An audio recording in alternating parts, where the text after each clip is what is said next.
Hallelujah hallelujah hallelujah hallelujah. हम तेरी स्तुति और आराधना करते हैं पिता। हम तेरी महिमा का गान गाते हैं पिता। आप सबको जय मसीह की। और आज की सांझ की बेला में मैं मृणाल थॉमस भोपाल से आप सभी का इस पेज आगरा मंडली के इस पेज पे आपका प्रभु यीशु मसीह के नाम से इस्तकबाल करता हूँ। और आप सबों के लिए आशा करता हूँ कि परमेश्वर पिता ने आप सबों को बहुत आयत से आज के इस दिन में लेके चले हैं और सारी आशीषों और सारी बरकतों से आपको मामूल किया है। और हम परमेश्वर के नाम को धन्य करते हैं और परमेश्वर के नाम को महिमा देते हैं। और मैं पास्टर अनुपम जी के लिए और उनकी वाइफ के लिए धन्यवादी हूँ और हृदय से धन्यवादी हूँ कि उन्होंने मुझे अपने पेज पर आने का मौका दिया और आज की इस संध्या का समय उन्होंने मुझे दिया है। आइए हम कुछ देर प्रार्थना में जाएंगे और आइए हम प्रार्थना करेंगे। हे दयालु स्वर्गीय पिता, हम आपको लाख लाख धन्यवाद देते हैं आज के इस दिन के लिए कि आपने हमें जीवितों की भूमि पर रखा और खाक में मिलने न दिया और एक और मौका दिया कि हम इस सांझ की बेला में आपके उपस्थिति में चलने वाले हो सके और परमेश्वर पिता आपके नाम को धन्य कह सके। आज दिन भर आप हमारे साथ रहे, हमें आज दिन तक आप हमें संभालते हुए आए हैं और हर एक बुरी बात से, हर एक शैतान की चाल से, हर एक रोग से, हर एक महारोग से, हर एक महामारी से आप हमें लिए चले हैं। इसलिए हम खुदा पिता आपको कोटि कोटि धन्यवाद देते हैं और इस धन्यवाद की कटोरे के साथ आपकी उपस्थिति में आते हैं। परमेश्वर पिता हम तो एक मनुष्य हैं, हम आपको क्या दे सकते हैं परमेश्वर पिता, लेकिन हम धन्यवाद का कटोरा लेकर आपकी उपस्थिति में आते हैं परमेश्वर पिता। और हम आशा करते हैं कि हमारा ये धन्यवाद का कटोरा आपको ग्रहण योग्य होगा। हे परमेश्वर पिता, आगे के समय को आपके हाथ में सौंपते हैं। पास्टर अनुपम डेविड और उनकी वाइफ, उनके बच्चों, उनकी मिनिस्ट्री को, उनकी सेवकाई को और उनके घर के खत्तों को आपके सम्मुख और आपकी हुजूरी में लाते हैं परमेश्वर पिता। और जो सेवकाई वो कर रहे हैं, जो आगरा मसीह मंडली पेज के रूप में जो है परमेश्वर पिता, वो आपके नाम से फलवंत बनने वाली हो सके और परमेश्वर पिता आपका वचन बहुतेरे लोगों के पास पहुंचने वाला हो सके और आपका नाम और सिर्फ आपका नाम जलाल पाने वाला हो सके। हम अपने आप को आपके सामने दीन करते हैं, नम्र करते हैं और अपने घुटनों के बल आते हैं परमेश्वर पिता। हे परमेश्वर पिता, हमारी आराधना, हमारा ये वचन का बोला जाना, सब कुछ आपको कबूल हो परमेश्वर पिता। तमाम बातों के लिए आपको धन्यवाद देते हैं। अभी की संपूर्ण आराधना को आपके हाथ में सौंपते हुए और इस छोटी सी प्रार्थना को आपके प्रिय पुत्र प्रभु यीशु मसीह के नाम से मांग लेते हैं। दया से सुनिए, ग्रहण कीजिए। आमीन आमीन आमीन आमीन। हालेलुया।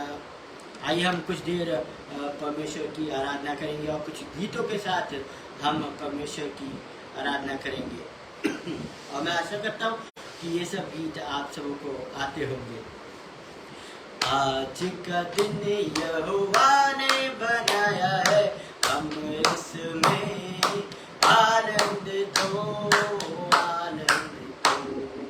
आज का दिन यहोवा ने बनाया है, हम इसमें आनंद दो, आनंद दो। प्रभु को महिमा मिले, चाहे हो मेरा अपमान। प्रभु को महिमा मिले,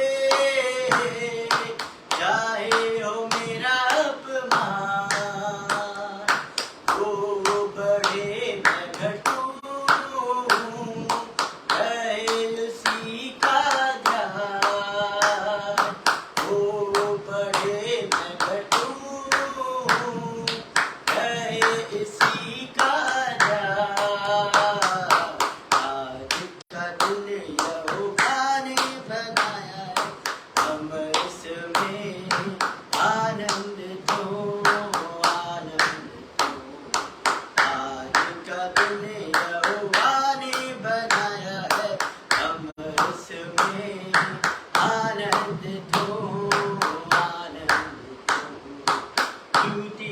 प्रशंसा करे,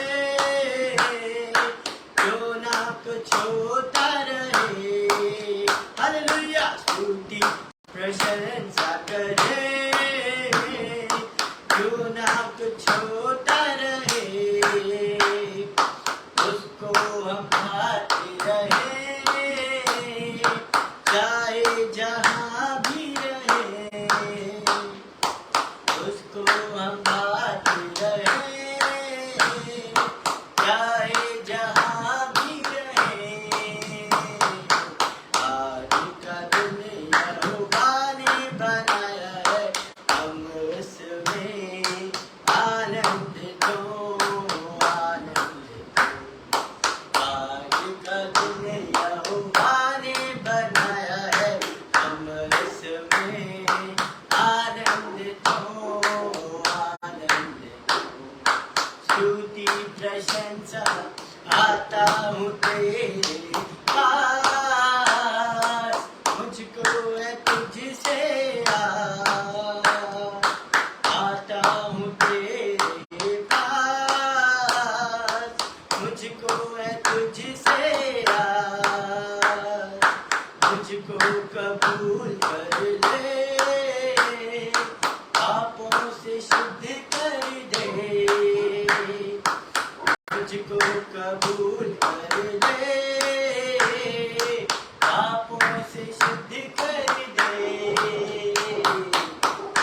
जिनका दिन यहोवा ने बनाया, उसमें आनंदित हो, आनंदित हो। आज का दिन यहोवा ने बनाया है, हम इसमें आनंदित हो, आनंदित हो। यकीनन मेरे प्रियो, आज का दिन यहोवा ने बनाया है, और अगर यहोवा ने बनाया है और अगर परमेश्वर ने हमको बहुत क्या आशीष दी है, तो हम परमेश्वर के नाम को धन्य कहें। आइए का गीत के साथ परमेश्वर की आराधना करेंगे। जहाँ मेरी नजर जाए,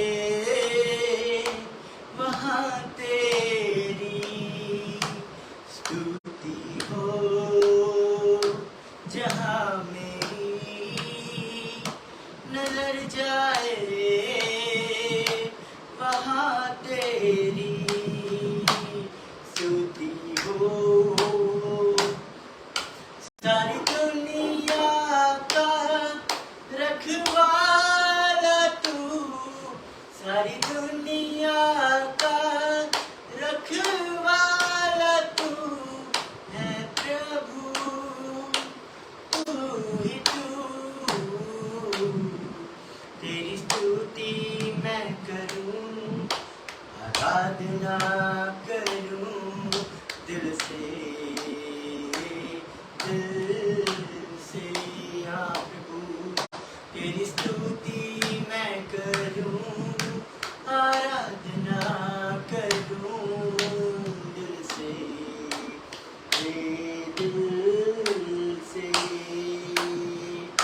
मेरी सांस में तेरा नाम रहे, मेरी सांस में तेरा नाम रहे, है प्रभु तू ही तू। तेरी स्तुति मैं करूं, आराधना करूं दिल से,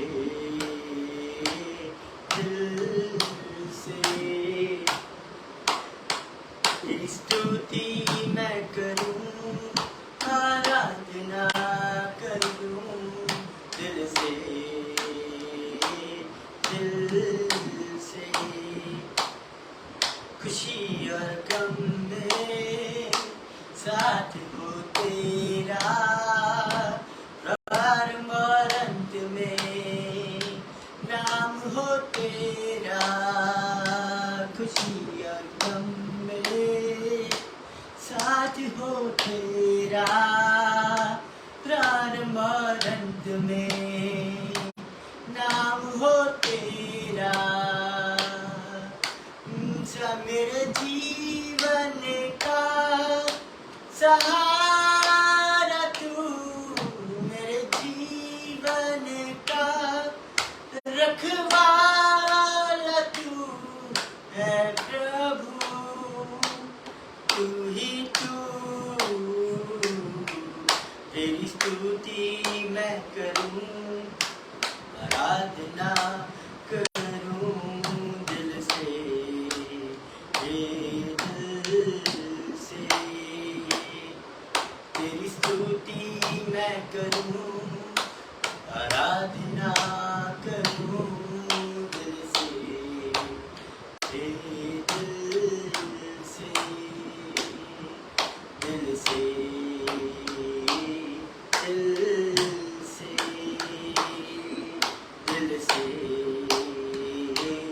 दिल से।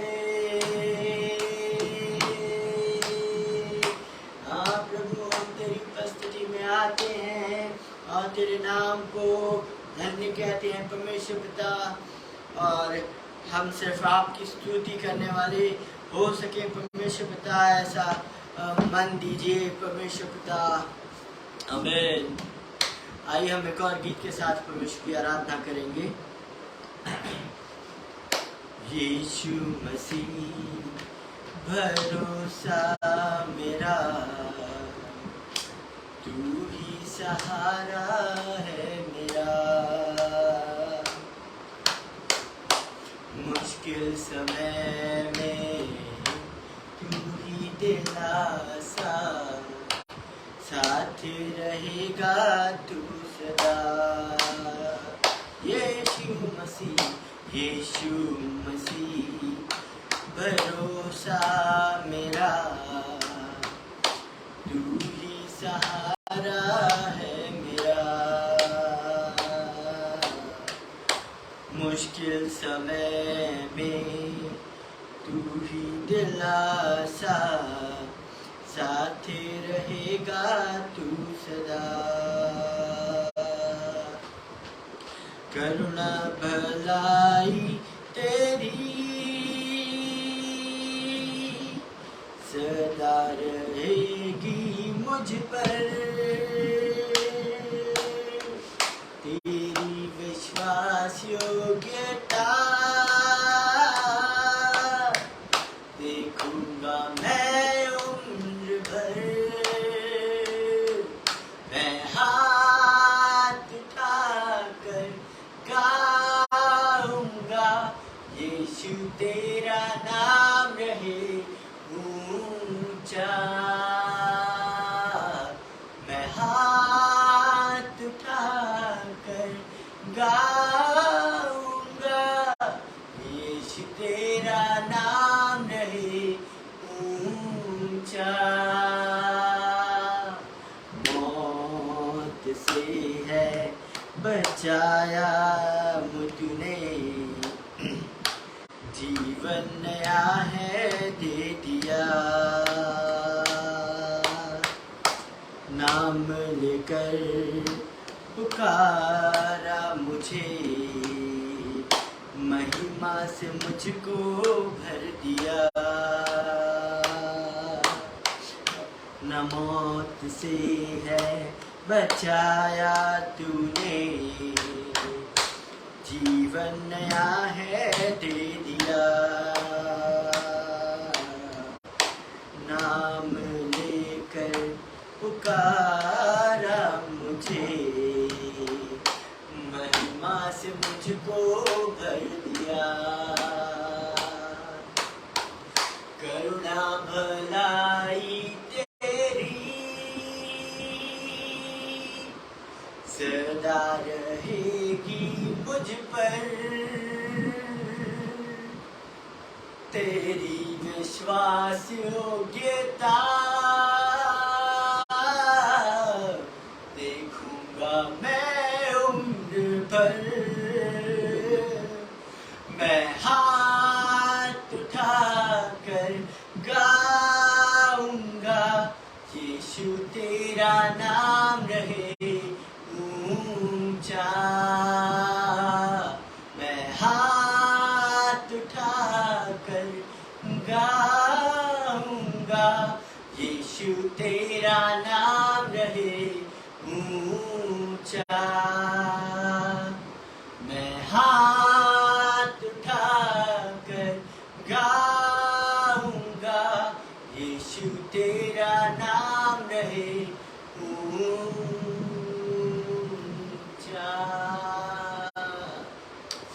Hallelujah hallelujah hallelujah.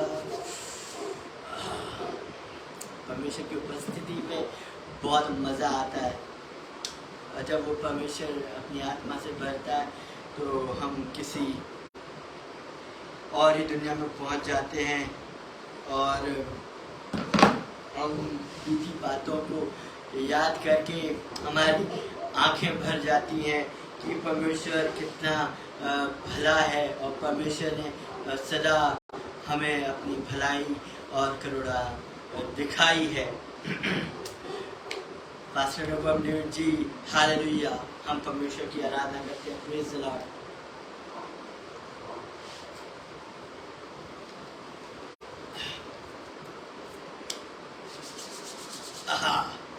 आइए अब हम वचन में जाएंगे जो परमेश्वर ने आपके लिए और मेरे लिए और हम सब के लिए आज की इस संध्या में रखा है, और मैं बहुत ही उत्साही हूँ और बहुत ही उत्साहित हृदय से आप सबों के मध्य परमेश्वर का ये वचन लेकर आ रहा हूँ।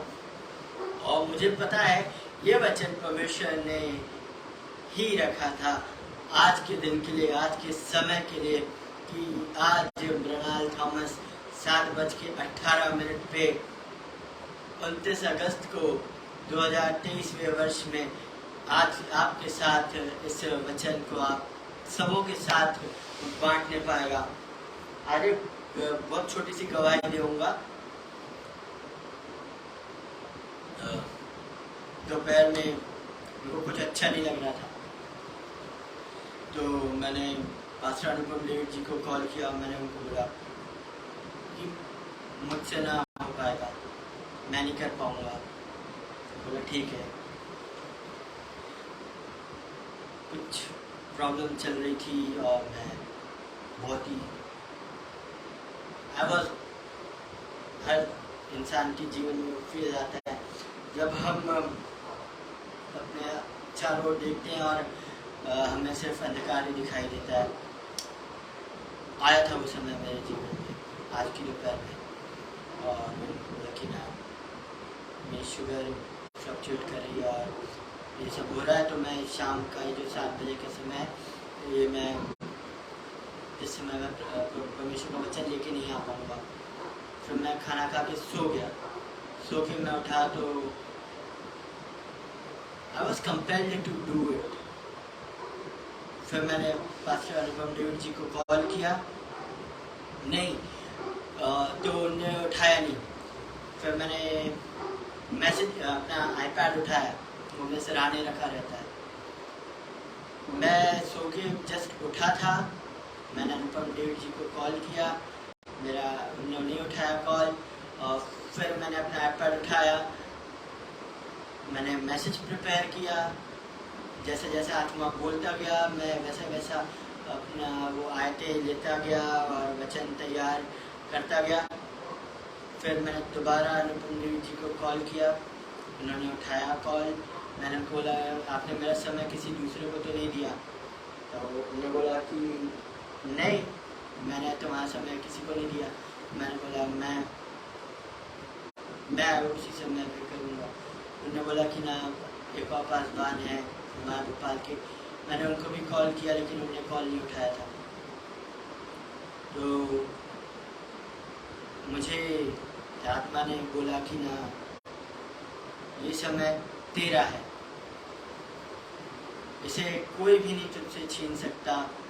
और इवन मैं चाहूँ जो समय परमेश्वर ने मेरे लिए ठहराया है वो समय मैं भी परमेश्वर के हाथ से छीन नहीं सकता। जो समय परमेश्वर ने जो निर्धारित किया है वो होकर ही रहता है, और मैं परमेश्वर के नाम की महिमा करता हूँ।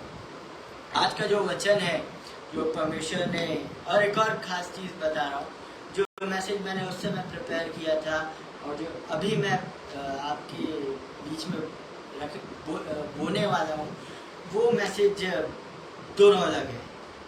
उस समय मैंने अलग मैसेज प्रिपेयर किया था, और जब आत्मा मुझे और आगे लेके गया तो मैंने ये मैसेज प्रिपेयर किया, और बहुत ही सामर्थ्य मैसेज है।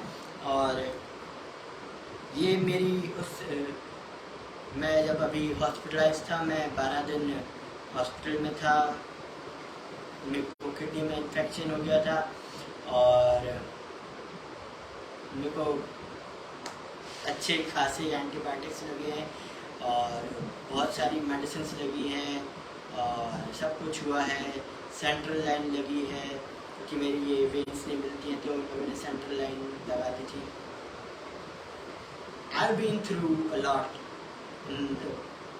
पिछले दिनों में मैं बहुत कुछ से गुजरा, और ये बात परमेश्वर ने मेरे मन में, मैं कभी भी अपने मैसेज को कोई टाइटल नहीं देता हूँ, जो आत्मा बोलता है मैं वो बोल देता हूँ। लेकिन परमेश्वर जब मुझे उस हॉस्पिटल में लेके गया, एंड परमेश्वर ने बोला कि अपने मैसेज की एक सीरीज बना, मैं मन से नहीं बोल रहा, और उसने मुझे एक टाइटल दिया कि इस नाम से तू वो मैसेजेस की सीरीज बना, और वो कहलाता है हम्बल, #humble। ये है HUMBLED, ये अपॉस्ट्रोफी है, #humble। इसका मतलब होता है कि जब परमेश्वर हमें ऊंचाई पर ले जाता है तो हमें नम्र भी बनाता है। आइए हम अब वचन में जाएंगे, और मेरा ये जो वचन है ये इसी हम्बल सीरीज का मैसेज है, और मैं आशा करता हूँ परमेश्वर बहुतायत से इस वचन के द्वारा हम सबों के जीवन में कार्य करेगा। परमेश्वर के नाम को महिमा मिले।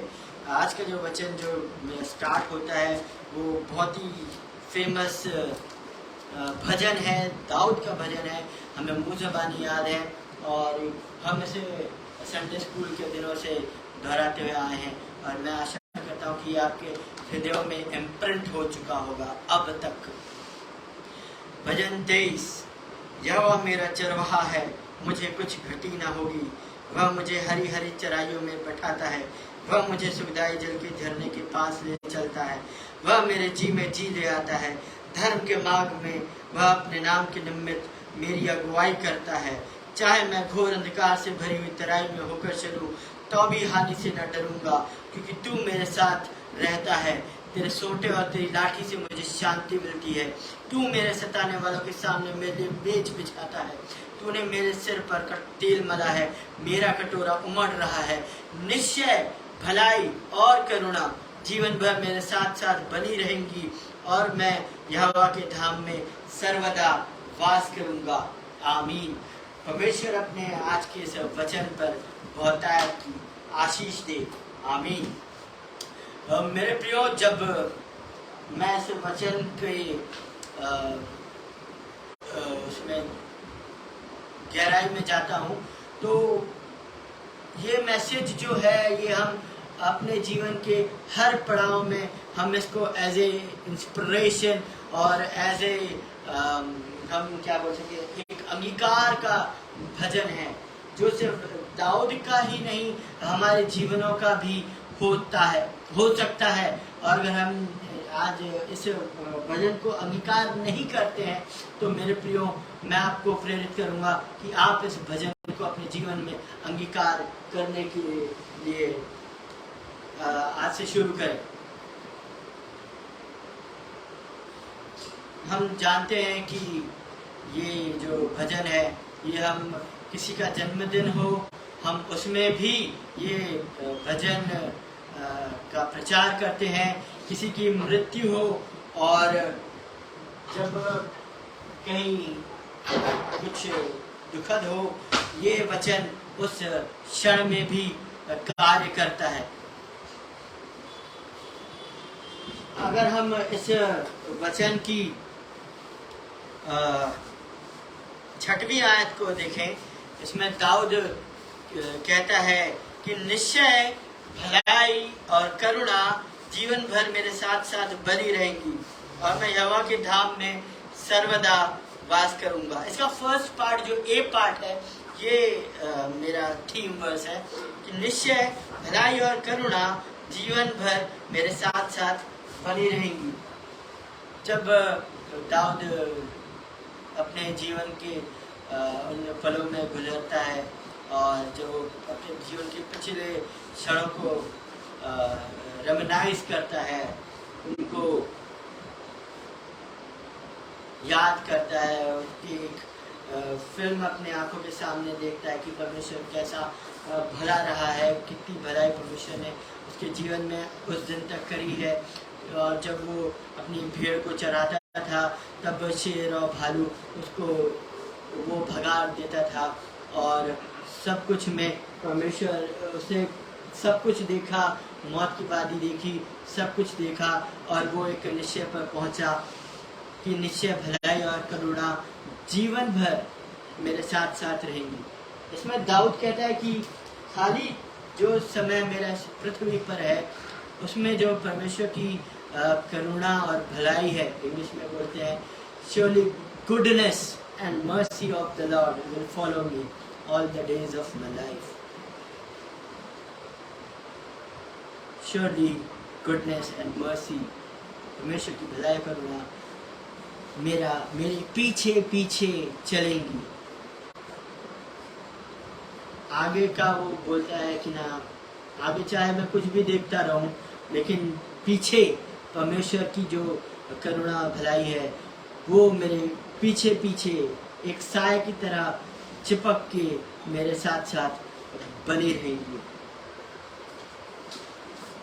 हम ये एक मसीह जीवन में हम सोचते हैं कि परमेश्वर हमें आज दिन तक ले आया और हम बहुत छोटी सोच रखते हैं कि इस जिंदगी में ही परमेश्वर हमारे साथ जो भी भलाई का कार्य करना है वो करेगा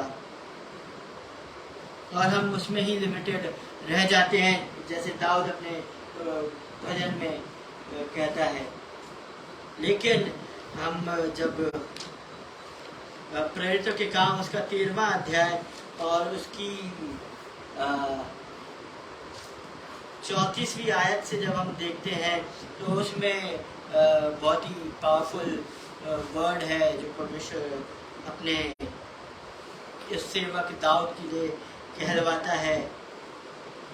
और उसके इस रीति से मरे हुए में से जलाने के विषय में भी कि वह कभी न सड़े, उसने यो कहा है, मैं दाऊद पर की पवित्र और अटल कृपा तुम पर करूंगा।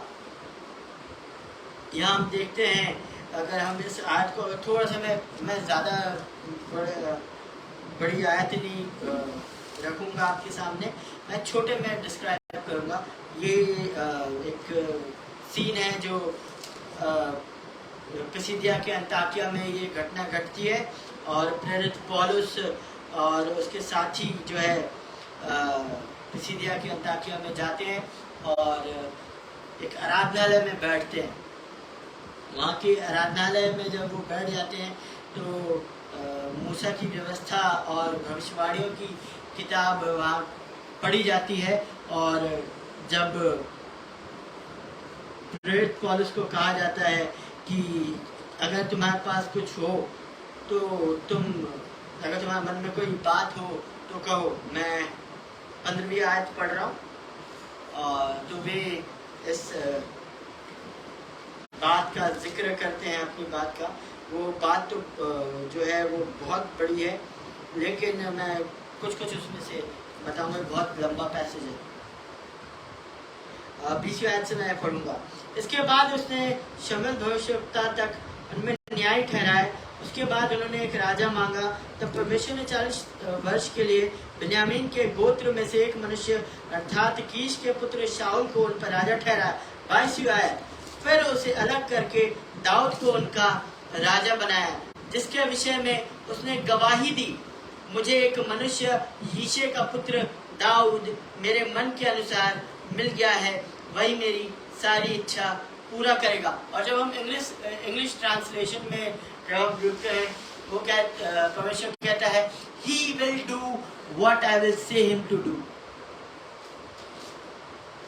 He will do whatever I will tell him to do. जैसा जैसा मैं उसको कहूँगा वैसा वैसा वो करेगा। आगे की आयत, इसी के वंश में से परमेश्वर ने अपनी प्रतिज्ञा के अनुसार इज़राइल के पास एक उद्धारकर्ता था यीशु को भेजा, जिसके आने से पहले यूहन्ना ने सब इज़राइलियों में मन फिराव के बपतिस्मे का प्रचार किया। यहाँ जब हम देखते हैं तो यीशु मसीह का पुनरुत्थान हो चुका था, इस क्षण के पहले हो चुका था, और उनको यीशु मसीह के बारे में बताना था। उनको मूसा की जो थी व्यवस्था वो पता थी, उनको जो जितनी भविष्यवक्ताओं की पुस्तकें हैं वो पता थी, लेकिन जो प्रेरित पौलुस है उसके मन में बात आई और उसको यीशु मसीह के बारे में बताना था। तो जो वो बात करता है वो यहाँ से चालू होती है। वो इस पूरे सिनेरियो में दाऊद का जिक्र करता है। वो सिनेरियो दाऊद से शुरू होता है और हम देखते हैं 34वीं आयत में कि वो दाऊद पर खत्म होता है, जिसमें वो कहता है, मैं दाऊद पर की पवित्र और अटल कृपा तुम पर करूंगा, अर्थात हम सब पर ही। इस सिनेरियो तक हम जानते हैं, हम समझते हैं कि उनके पास यीशु मसीह का सुसमाचार अभी तक नहीं पहुंचा था, लेकिन अब परमेश्वर का वचन उनके पास पहुंचा था। और परमेश्वर का वचन पहुंचा और उस सिनेरियो में जब उनको लगा कि ना यीशु मसीह का जिक्र हमें शुरू करना है, तो उनके मन में पवित्र आत्मा ने इस बात को डाला जो बहुत ही सामर्थी है, जिसमें जिक्र होता है दाऊद का। दाऊद भजन 23:6 में हमने पढ़ा था कि कहता है कि परमेश्वर की करुणा भलाई जीवन भर, जितने समय तक मैं रहूंगा तब तक वो करुणा भलाई मेरे साथ रहेगी। लेकिन हम यहाँ कहते हैं कि दाऊद पर की अटल कृपा, दाऊद पर की पवित्र और अटल कृपा तुम पर करूंगा, तुम पर करूंगा। दाऊद पर की कृपा, हम अगर शॉर्ट में देखें तो वो बाइबल का सबसे बड़ा पापी और सबसे बड़ा संत कहा गया है। यीशु मसीह के बाद अगर किसी शख्स का जिक्र सबसे ज्यादा हुआ है, अगर हम पुराने नियम को देखें और अगर नए नियम को देखें, तो सबसे यीशु मसीह के, प्रभु यीशु मसीह के जिक्र के बाद अगर किसी शख्स का जिक्र ऐसे पूरी बाइबल में हुआ है, वो दाऊद ही का हुआ है। इस समय तक अगर हम देखें तो बहुत समय बीत चुका था, दाऊद अपने पुरखाओं में मिल चुका था और यीशु मसीह भी पुनरुत्थित हो चुके थे। और आज हम गिनते हैं तो 2023 वर्ष बाद 2023 वर्ष ही होंगे। आज हम फिर दाऊद का जिक्र कर रहे हैं। जब परमेश्वर जिक्र करता है किसी शख्स के बारे में, तो वो शख्स बहुत ही स्पेशल होता है।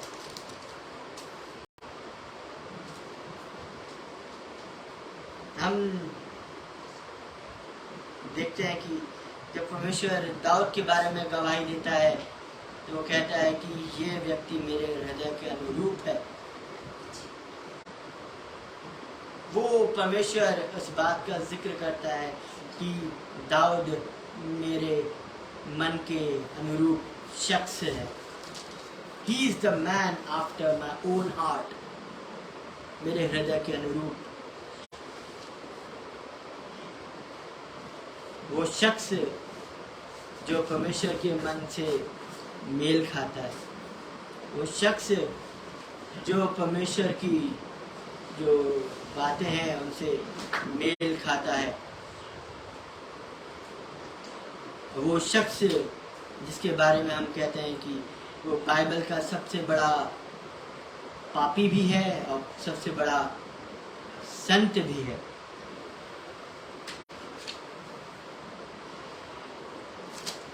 और हम इसकी गवाही हम खुद पढ़ते हैं। दूसरा शमूएल के 7वें अध्याय की 8वीं आयत से 17वीं आयत तक, जहाँ दाऊद के पास परमेश्वर नातान नबी को भेजता है और नातान नबी परमेश्वर का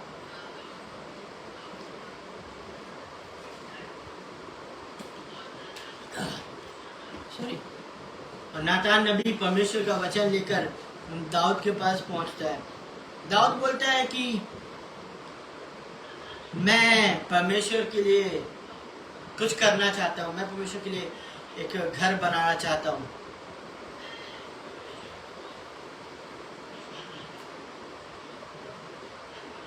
लेकिन यहाँ हम देखते हैं 7वीं आयत से लेकर आगे तक,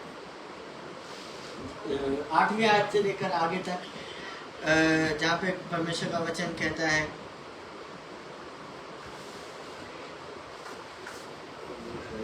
इसलिए अब तू मेरे दास दाऊद से ऐसा कहे, सेनाओं का यहोवा यूं कहता है कि मैंने तो तुझे भेड़शाला से और भेड़ बकरियों के पीछे पीछे फिरने से इस मनसा से बुला लिया कि तू मेरी प्रजा इज़राइल का प्रधान हो जाए, और जहाँ कहीं तू गया वहाँ मैं तेरे संग रहा और तेरे समस्त शत्रुओं के का तेरे सामने से नाश किया है।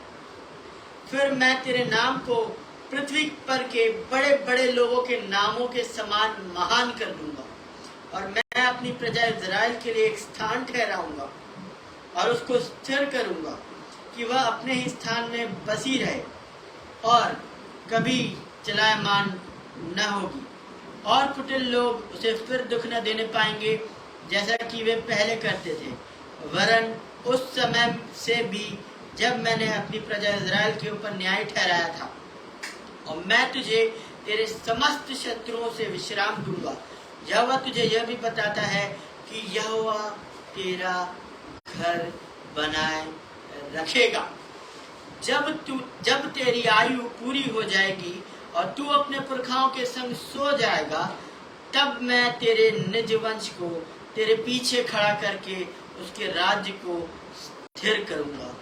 मेरे नाम का घर वही बनवाएगा और मैं उसकी राजगद्दी को सदैव स्थिर रखूंगा। मैं उसका पिता ठहरूंगा और वह मेरा पुत्र ठहरेगा। यदि वह अधर्म करे तो मैं उसे मनुष्यों के योग्य दंड से और आदमियों के योग्य मार से ताड़ना दूंगा, परंतु मेरी करुणा उस पर से ऐसे न हटेगी जैसे मैंने शाऊल पर से हटा ली थी और उसको तेरे आगे से दूर किया था, वरन तेरा घराना और तेरा राज्य मेरे सामने सदा अटल बना रहेगा। तेरी गद्दी सदैव बनी रहेगी। इन सब बातों और इस दर्शन के अनुसार नातान ने दाऊद को समझा दिया। हम देखते हैं कि परमेश्वर से दाऊद,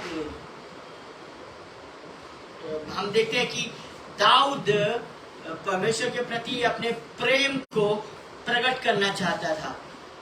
दाऊद परमेश्वर के प्रति एक चाहता था कि मेरे को परमेश्वर ने बहुत ऊंचाई पर पहुंचा दिया है और अब मैं बहुत कैपेबल हो गया हूं। जब मैं चरवाहा था मेरे पास कुछ नहीं था, मेरे पास धन नहीं थी, दौलत नहीं था, मेरे पास कुछ नहीं था, लेकिन अब परमेश्वर ने मुझे इस योग्य कर दिया है कि मैं परमेश्वर को in return as a thanksgiving offering मैं परमेश्वर के लिए कुछ करूं। हालेलुया। ऐसा हम सबों का हृदय भी कई बार कहता है कि हम परमेश्वर के लिए कुछ करें। हम जब बीते पलों को देखते हैं और जब हम परमेश्वर की उस भलाई को देखते हैं कि कितना भला परमेश्वर रहा है और परमेश्वर ने सदा सर्वदा अपनी करुणा और भलाई हमारे साथ साथ बनाई रखी है। एज ए थैंक्सगिविंग ऑफरिंग हमारे अंदर से ये बात आती है कि हम परमेश्वर के लिए कुछ करें। यहाँ दाऊद भी कहता है कि मैं परमेश्वर के लिए एक मंदिर बनाना चाहता हूँ ताकि पूरी दुनिया देखे कि परमेश्वर कितना महान है। मैं इंग्लिश में बोलूंगा, he simply wanted to know how magnificent is the Lord। जो परमेश्वर है वो कितना मैग्निफिसेंट है, उसको मेरे को हिंदी शब्द नहीं आ रहा है बोलते। वो परमेश्वर का पूरा स्प्लेंडर और पूरी खूबसूरती, उसका पराक्रम, उसका सब कुछ उस मंदिर में डालना चाहता है। वो चाहता है कि लोग जाने कि दाऊद का परमेश्वर एक छोटा परमेश्वर नहीं, वो बहुत बहुत बड़ा परमेश्वर है, बहुत सामर्थी परमेश्वर है। And he wanted to represent it. ऐसा नहीं कि वो अपना शो ऑफ करना चाहता है दाऊद, नहीं। आज हम में से कुछ लोग हैं जो परमेश्वर का दान देते तो वो शो ऑफ करने के लिए करते कि लोग जाने कि हमारे पास कितना पैसा है, हमारे पास कितना क्या है।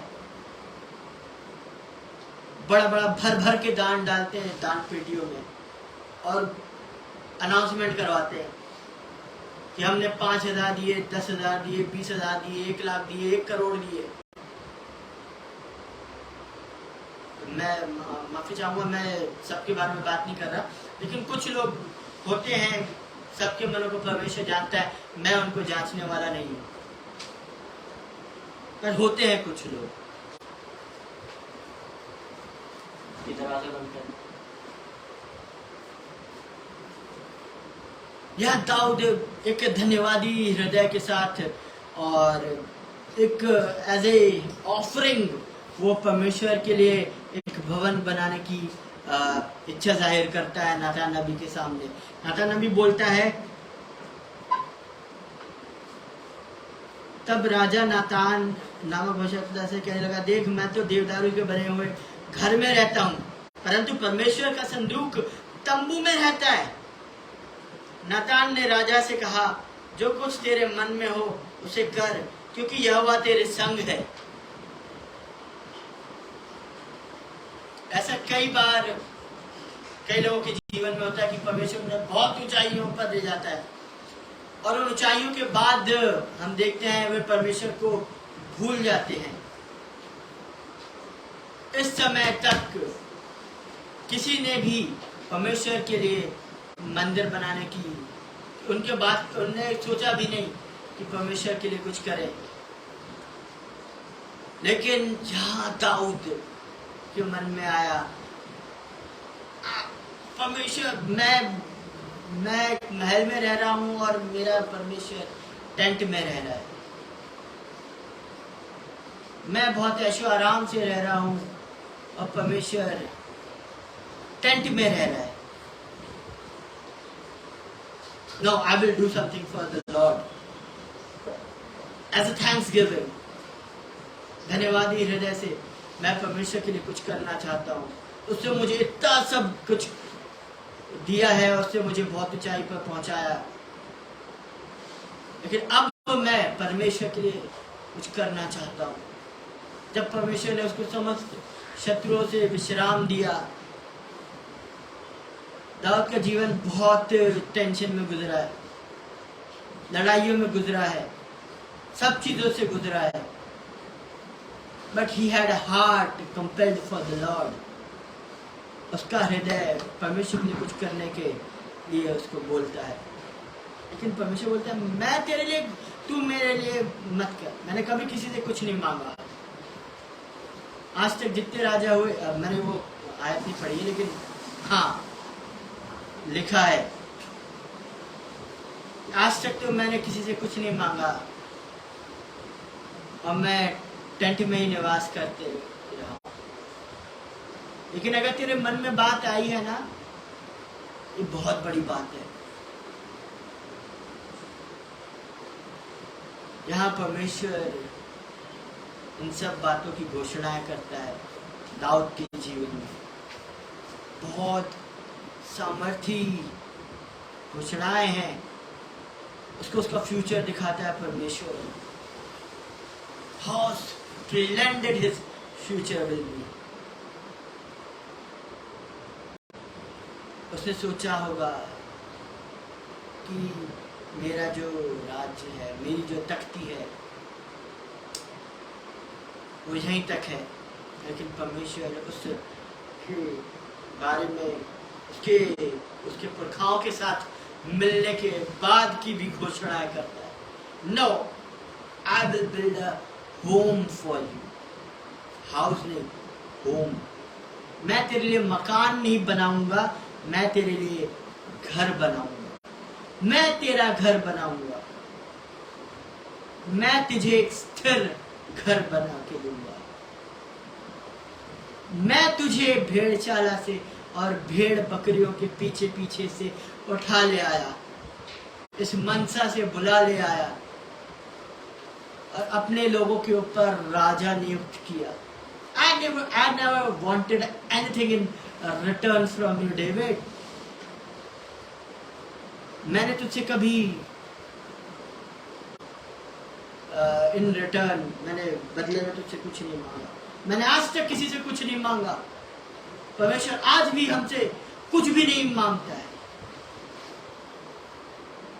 लेकिन ये हमारी विश्वास योग्यता होनी चाहिए कि अगर परमेश्वर हमें लिए चला है तो हम कुछ ना कुछ एक एज थैंक्सगिविंग हार्ट उसके लिए कुछ दें, उसके लिए कुछ करें।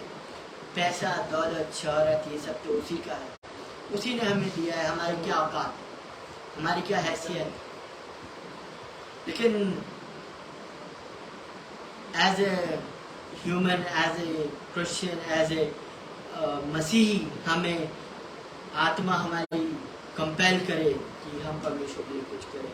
As a thanksgiving, show off करने के लिए नहीं, एज ए एक धन्यवादी हृदय से हम परमेश्वर के लिए कुछ करें।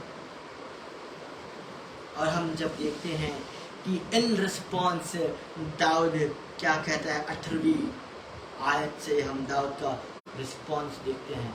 जब नातान नबी ने दाऊद के लिए परमेश्वर की भविष्यवाणियों को बोला,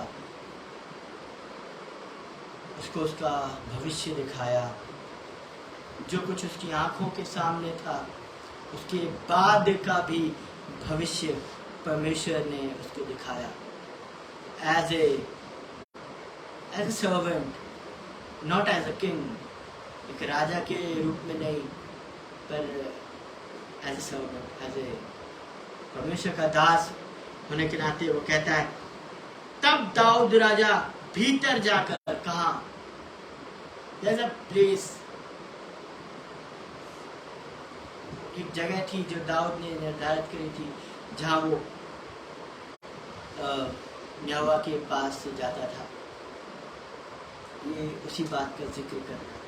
तब दाऊद राजा भीतर जाकर यहोवा के सम्मुख बैठा और कहने लगा। तब दाऊद राजा भीतर जाकर यहोवा के सम्मुख बैठा, खड़ा नहीं रहा, बैठा और कहने लगा, हे प्रभु यहोवा, क्या कहूं और मेरा घराना क्या है कि तूने मुझे यहां तक पहुंचा दिया, यहां तक पहुंचा दिया है। तो भी हे प्रभु यहोवा, यह तेरी दृष्टि में छोटी सी बात हुई, क्योंकि तूने अपने दास के घराने के विषय आगे के बहुत दिनों तक की चर्चा की है। हे प्रभु यहोवा, यह तो मनुष्य का नियम है। इसी आयत, दाऊद तुझसे और क्या कह सकता है, दाऊद तुझसे और क्या कह सकता है। हे प्रभु यहोवा, तू तो अपने दास को जानता है। तूने अपने वचन के निमित्त और अपने ही मन के अनुसार यह सब बड़ा काम किया है कि तेरा दास उसको जान ले। इस कारण हे हवाई परमेश्वर, तू महान है, क्योंकि जो कुछ हमने अपने कानों से सुना है उसके अनुसार तेरे तुल्य कोई नहीं, और न तुझे छोड़ कोई और परमेश्वर है। फिर तेरी प्रजा इज़राइल के भी तुल्य कौन है? वह तो पृथ्वी भर में एक ही जाति है जिसे परमेश्वर ने जाकर अपनी निज प्रजा करने के लिए को छुड़ाया, इसलिए कि वह अपना नाम करे और तुम्हारे लिए बड़े बड़े काम करे। 29वीं आज हम जंप करेंगे। तो अब प्रसन्न होकर अपने दास के घराने पर ऐसी आशीष दे कि वह तेरे सम्मुख सदैव बना रहे, क्योंकि हे प्रभु यहोवा, तूने ऐसा ही कहा है, और तेरे दास का घराना तुझसे आशीष पाकर सदैव धन्य रहे।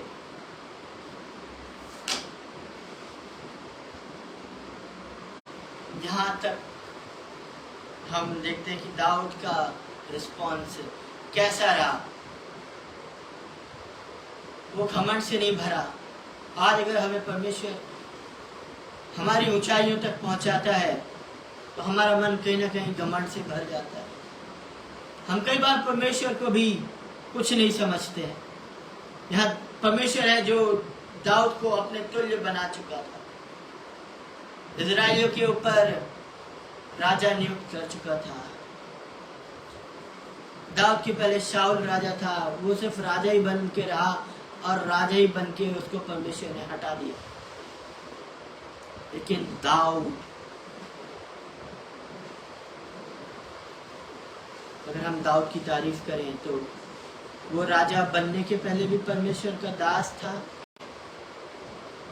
राजा बनने के बाद भी परमेश्वर का दास ही रहा।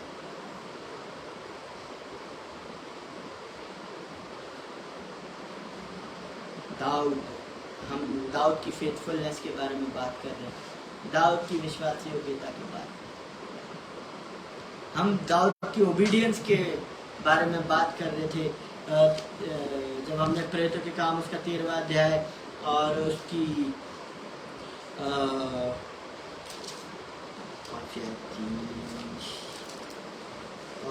कौन सी जब परमेश्वर दाऊद के विषय गवाही देता है कि he will do exactly what I will tell him to do, जैसा जैसा मैं उसको बोलूँगा वैसा वैसा वो करेगा। हम भी सोचते हैं कि कई बार कि अगर हम परमेश्वर की सारी आज्ञाओं को मानते हैं, सारी विधियों को मानते हैं, सब कुछ करते हैं, हम सब कुछ सही करते हैं अपने जीवन में, और तब हमें परमेश्वर आशीष देगा, तब हमारी सुनेगा। लेकिन यहाँ हम दाऊद के जीवन का जिक्र करते हैं। परमेश्वर ने दाऊद का आगे का जीवन भी उसे दिखा दिया, सब कुछ कर दिया, उसे उसका पास्ट भी दिखाया, उसका फ्यूचर भी दिखाया, और दाऊद उसका प्रेजेंट भी देख रहा था। आप इमेजिन करिए, अपने आप को दाऊद की जगह रख कर देखिए, जब परमेश्वर जिक्र करता है, जब दाऊद अपने उस महल से देखता होगा चारों ओर, वो जब नजरें नीची करता होगा और जब वो देखता होगा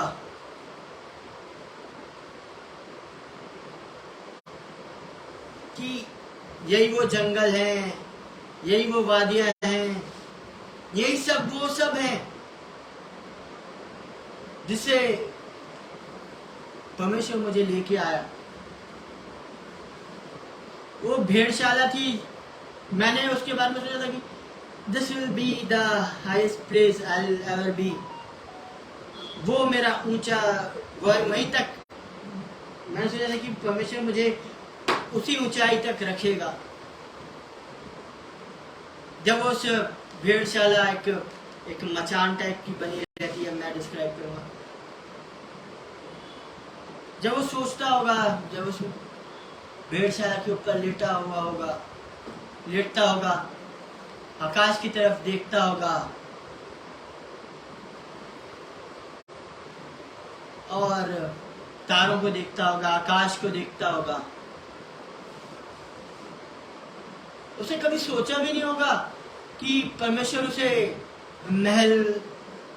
राजा के महल तक पहुंचा देगा। वो तो एक चरवाहा था।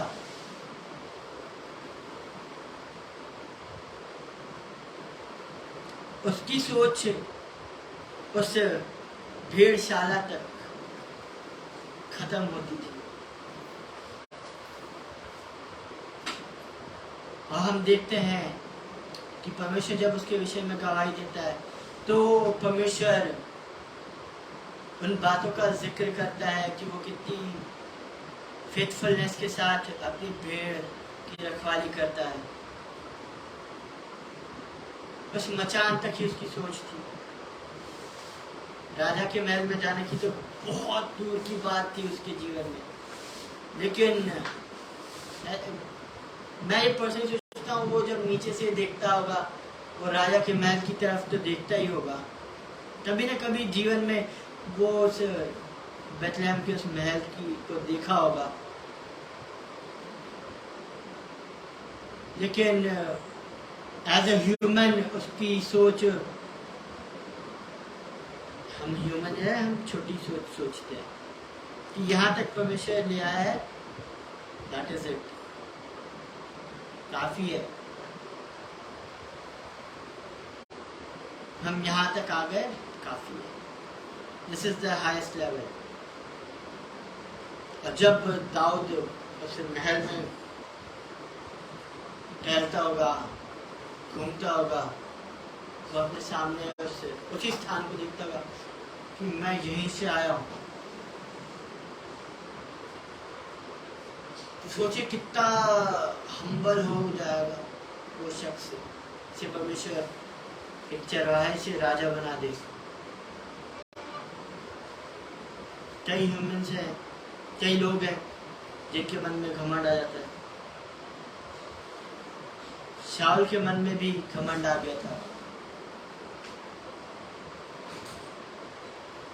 और घमंड के साथ अनाज्ञाकारिता आ गई थी। परमेश्वर ने शाऊल को हटा दिया, शाऊल को हटा के दाऊद को राजा नियुक्त कर दिया।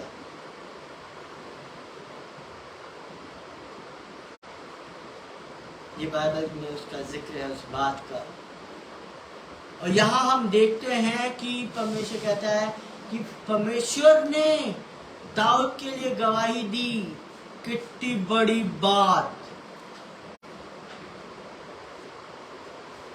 कि ये व्यक्ति है जो मेरे हृदय के अनुरूप है, और जैसा जैसा मैं इससे कहूंगा वैसा वैसा वो करता जाएगा। और वैसे तो उसने किया, और साथ में अनाज्ञाकारिता भी करी। Everything went hand in hand. आज्ञाकारिता भी, अनाज्ञाकारिता भी।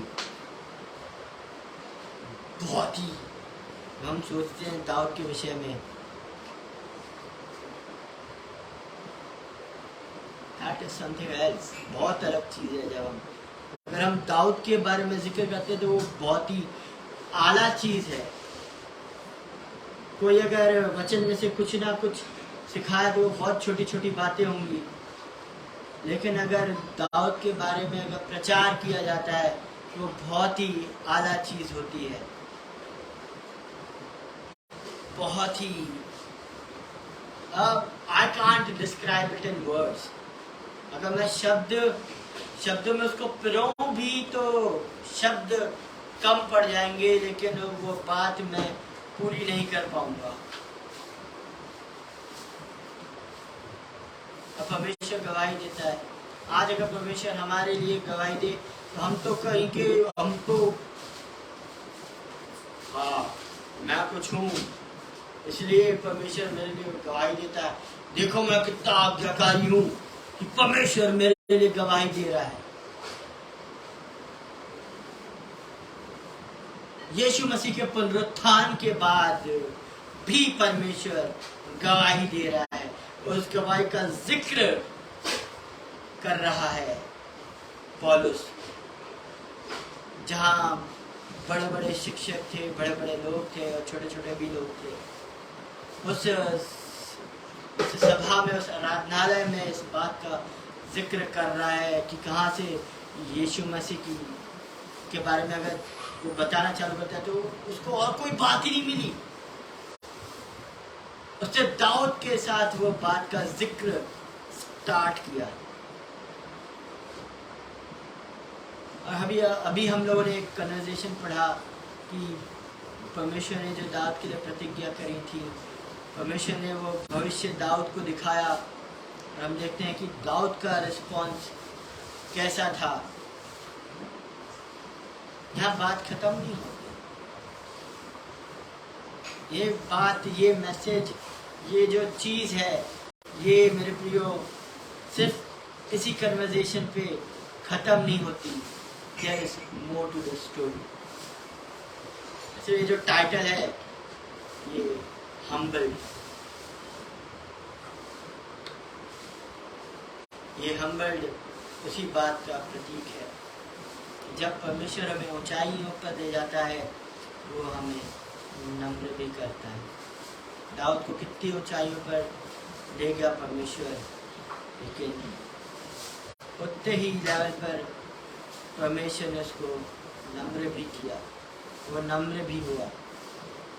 और बात सिर्फ दाऊद की विश्वास योग्यता के बारे में ही नहीं खत्म होती। There is something else।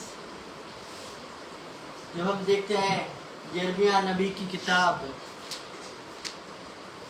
और उसका 33वां अध्याय और उसकी 20वीं आयत से लेके, वहाँ परमेश्वर का वचन यिर्मयाह से कहता है, फिर यहोवा का यह वचन यिर्मयाह के पास पहुंचा। यहोवा यूं कहता है, मैंने दिन और रात के विषय में जो वाचा बांधी है, जब तुम उसको ऐसा तोड़ सको कि दिन और रात अपने अपने समय में न हो। अगर तुम्हारी हैसियत है कि तुम रात और दिन को अपने समय में तोड़ सको, उनका एक ऑर्डर है, उससे अलग कर सको, तभी जो वाचा मैंने अपने दास दाऊद के संग बांधी है टूट सकेगी, कि तेरे वंश की गद्दी पर विराजने वाले सदैव बने रहेंगे और मेरी वाचा, मेरी सेवा टहल करने वाले लेवीय याजकों के संग बंधी रहेगी।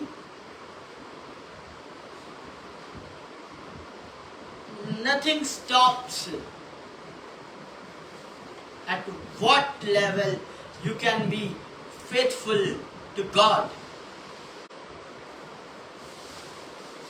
कोई बात उस बात तक खत्म नहीं होती जहां पर आप की विश्वास योग्यता प्रकट होती है अपने परमेश्वर के प्रति, बल्कि परमेश्वर की विश्वास योग्यता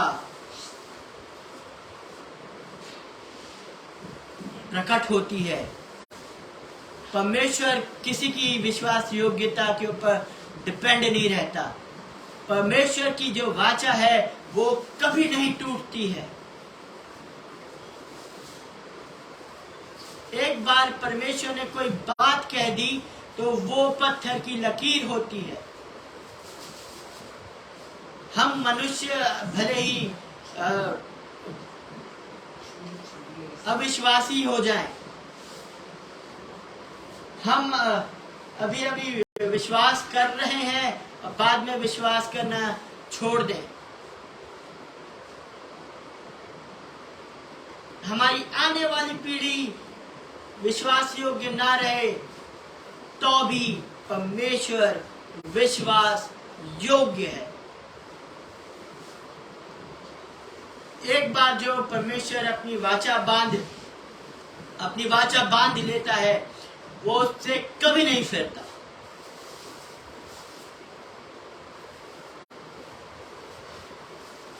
आप भले ही अविश्वासी हो, मैं कभी अविश्वासी हो जाऊं, लेकिन हम परमेश्वर की विश्वास योग्यता कभी चैलेंज नहीं कर सकते।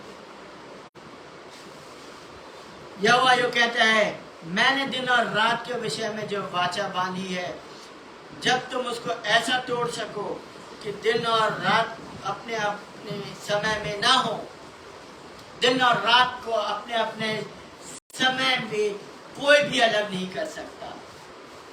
There is an appointed time। इतने समय दिन रहेगा, इतने समय सूरज का प्रकाश रहेगा और इतने समय अंधियारा रहेगा। God has appointed everything परमेश्वर ने हर एक चीज को उसके समय में बांध रखा है। उस समय को कोई भी नहीं हटा सकता। अगर आप में हैसियत हो, अगर किसी में इतनी हैसियत हो कि वो दिन और रात को तोड़ सके, ऐसा तोड़ सके कि दिन और रात अपने अपने समय में ना हो, अगर कोई हो जो दिन और रात को का समय बदल सके, तब परमेश्वर की वाचा, तब परमेश्वर की विश्वास योग्यता जो परमेश्वर ने दाऊद के घराने और दाऊद के लिए रखी थी, वो तोड़ सकेगा।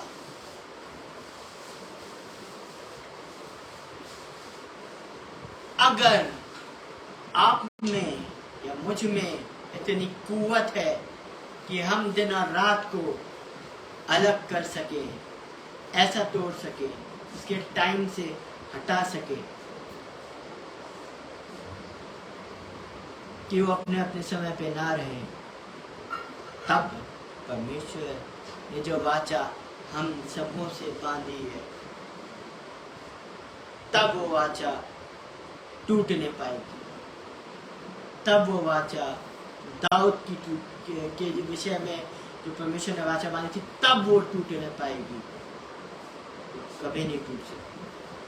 दाऊद पर की कृपा अटल थी, अटल है और अटल ही रहेगी। हम बोलते हैं कि दाऊद का राज्य खत्म हो गया, नहीं खत्म हो गया। जब परमेश्वर ने यीशु मसीह को उसके घराने में भेजा, तब वो वाचा पूरी हुई। यीशु मसीह का राज्य अनादिकाल तक का है। तो इट मीन्स दाऊद का राज्य भी अनादिकाल का है, क्योंकि यीशु मसीह दाऊद के ही वंश में आए थे। और मैं झूठ नहीं बोल रहा, ये बात वचन खुद कहता है कि दाऊद के नगर में तुम्हारे लिए आज एक उद्धारकर्ता जन्मा है। सारे पुरखाओं ने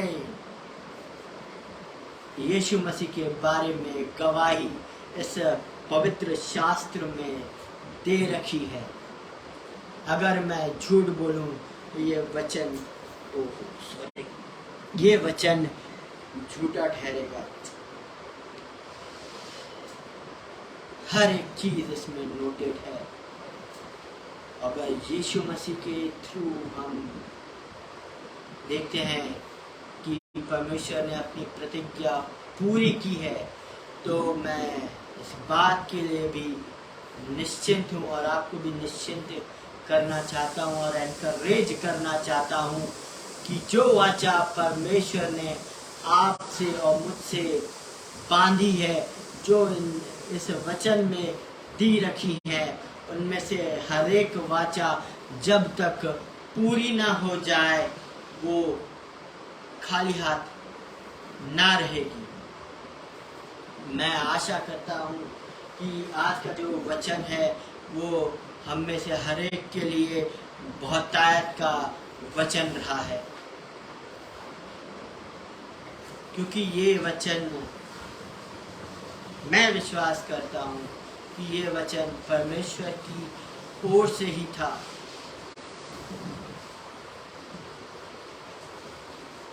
जो गवाही मैंने आपके सामने रखी, वो गवाही ही के साथ मैं इस वचन को समाप्त करूंगा। चाहे मैं खुद भी चाहूं तो अपने उस निर्धारित समय को टाल नहीं सकता।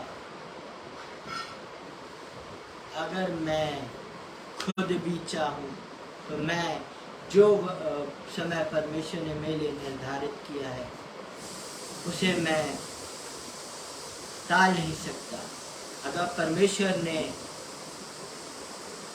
आज के दिन 7 बजे निर्धारित किया था कि परमेश्वर का वचन मृणाल थॉमस आपके बीच में लेकर आएगा, आपके बीच में बोएगा, परमेश्वर ने किया। परमेश्वर ने वो पूरा किया। जो स्थान मेरे लिए निर्धारित था, जो समय मेरे लिए निर्धारित था, वो किसी और को नहीं दिया। वो जो समय हम चिंता करके बिताते हैं कि आगे क्या होगा, आगे कैसा होगा, उस समय हमसे परमेश्वर कभी नहीं छीन सकता, बशर्ते क्या शर्त? कोई शर्त नहीं। जो परमेश्वर ने लिख दिया वो लिख दिया, उसमें से कुछ भी दाएं या बाएं या ऊपर या नीचे कुछ भी नहीं अलग हो सकता। आमीन। परमेश्वर हम सबों को बहुतायत की आशीष दे। आइए हम प्रार्थना में जाएंगे। हे दयालु स्वर्गीय पिता, हम इस वचन के द्वारा आपके नाम की महिमा करते हैं। परमेश्वर पिता, जो आपने आज हमारे जीवनों के लिए रखा था, जो वचन आपने निर्धारित किया था कि आज आपके लोगों के बीच में बोया जाए, और पवित्र आत्मा ने कंपेल किया कि ये वचन मैं आपके लोगों के बीच में लेके आऊं। कुछ भी मैंने नहीं किया, सब कुछ आप ही ने किया है। आप ही ने समय निर्धारित किया था, आप ही ने वचन डिसाइड किया, और आप ही ने उस वचन को पूरा भी किया। हम आपके नाम को धन्य कहते हैं और आपके नाम को महिमा देते हैं। हे परमेश्वर पिता, ये वचन जितने भी ऑनलाइन लोगों ने देखा, उन सबों के हृदय में आप बहुतायत से कार्य करने वाले हो। सब कुछ आपके हाथ में सौंपते, हर एक मन में आप कार्य करिए। परमेश्वर पिता, ऐसा होने दीजिए कि जब ये वचन लोगों के कानों तक पहुंचे तो उनका जीवन बदलने पाए, और मुझे नहीं, सिर्फ आपके नाम को महिमा मिलने पाए। आज दिन तक आप हमें संभालते हुए आए हैं, हमें हर एक बुरी बात से आज समय तक, इस समय तक लेते हुए चले हैं, इसलिए हम आपको फिर से धन्यवाद देते हैं। जितनों ने भी ऑनलाइन देखा और पुनः आपके नाम से आशीषित करते हैं। और परमेश्वर पिता, जितने भी लोग इस सेशन के बाद इस वचन को देखेंगे, परमेश्वर पिता, हम आपसे विनती करते हैं कि आप उन्हें भी बहुतायत की आशीष दीजिए। पुनः हम मास्टर अनुपम डेविड जी और उनकी वाइफ, उनके बच्चों, उनके घराने को और उनके खत्तों को और उनके सभी कार्यों को आपके सामने और आपके सम्मुख लाते हैं। तो वो सेवा का कार्य करते हैं परमेश्वर पिता, तो वो अपने प्रतिफल को किसी भी रूप से ना खोने पाए। उन्हें बहुतायत की आशीष दीजिए। उनके घर के भंडार हमेशा भरे पूरे रहें, ताकि जब वे सेवा का कार्य करते हैं तो वे निश्चिंतता से आपकी सेवा का कार्य को करने पाए। ताकि आपके नाम को और सिर्फ आप ही के नाम को महिमा और जलाल मिलने पाए, क्योंकि वो सब कुछ आपका है। और परमेश्वर पिता, हम आपकी महिमा के चोर ना बनने पाए, हम आपकी महिमा की चोरी ना करने पाए। तमाम बातों को आपके हाथ में सौंप, तमाम बीमारों को आपके सम्मुख लाते हैं जो आज के दिन बीमार अवस्था में पाए जाते हैं, जो हॉस्पिटल और घरों में और नाना प्रकार के स्थानों में पाए जाते हैं। हम पवित्र आत्मा के स्पर्श को उनके जीवनों पर मांगते हैं। परमेश्वर पिता, उन्हें छुइए, उन्हें चंगा करिए और उन्हें अपने हैकल में, अपने भवन में लेकर जाइए, ताकि वे आपके भवन में एक गवाही के स्तंभ के रूप में खड़े होने वाले हो सके और तमाम महिमा आपको मिलने वाली हो सके। परमेश्वर पिता, सब बातों को आपके हाथ में सौंपते हैं। रात के इस पहर में लेकर आए हैं, जब हम अपने बिछौनों पर जाते हैं तो हमें रात की मीठी नींद दीजिए, और अगर आपकी मर्जी हो तो कल का भोर का प्रकाश हमें फिर से दिखाइए, ताकि हम आपकी महिमा में पुनः चलने वाले होने पाए। तमाम बातों को आपके हाथ में सौंपते हैं।